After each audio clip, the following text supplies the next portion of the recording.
Di video kali ini kita akan menampilkan permainan Hans Niemann ketika berusia 12 tahun. Perlu diketahui, Hans Niemann lahir pada 20 Juni 2003 di California, Amerika Serikat dan memiliki keturunan campuran Hawaii dan Denmark. Ia mendapat gelar Grandmaster pada Januari 2021. Berikut permainan Hans Niemann ketika masih berusia 12 tahun. Lawannya adalah Ralph Palmieri, seorang pecatur peringkat 1600 FIDE. Permainan berlangsung dalam pembukaan Benoni Defense.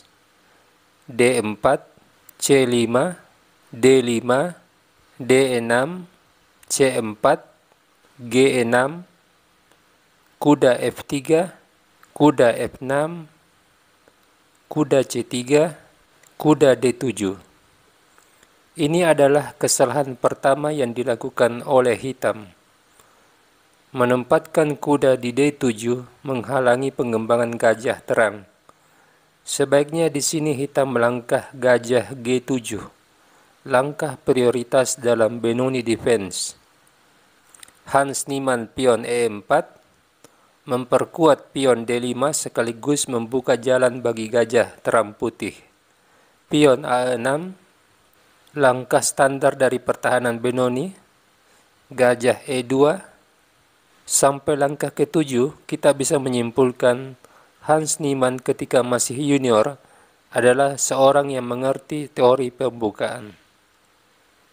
Hitam gajah G7, rokade, menteri C7,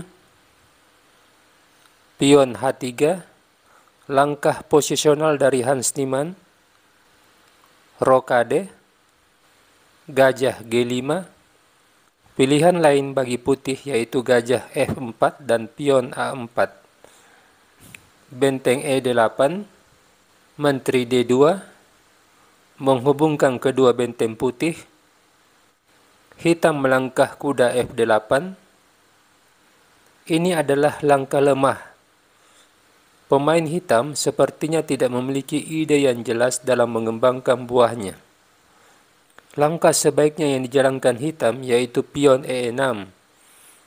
Sebagai konsekuensi dari benteng di E8, hitam sebaiknya membuka file E untuk memperkuat fungsi dari benteng E8. Di sini Hans Niemann melangkah benteng D1, mengaktifkan benteng di file D, gajah D7, pion A4, memperkuat dominasi putih di petak B5, benteng A8, pion E5, langkah tipikal dari pemain junior yang tidak sabar. Hitam makan pion. Di sini seharusnya Niemann melangkah menteri E3, menyerang pion E5 dua kali. Tetapi Niemann tidak melakukannya. Dia lebih memilih pion D6. Dan hitam mengambil alternatif yang salah. Dia memakan pion dengan pion. Seharusnya hitam mengambil pion dengan menteri. Blunder dari hitam ini langsung dimanfaatkan oleh Hans Niemann dengan gajah kali kuda. Jika hitam gajah kali gajah, kuda D5, hitam kalah perwira. Di posisi ini hitam melangkah gajah C6. Niemann mengambil benteng, benteng kali gajah, kuda D5, menteri D7, menteri G5, hitam mengambil kuda, benteng kali gajah, pion F6, menteri D2, kuda E6, benteng D1, gajah F8. Sampai di sini hitam seharusnya menyerah karena sudah kalah satu benteng. Dan kita tidak akan melanjutkan partai ini karena hasilnya sudah jelas.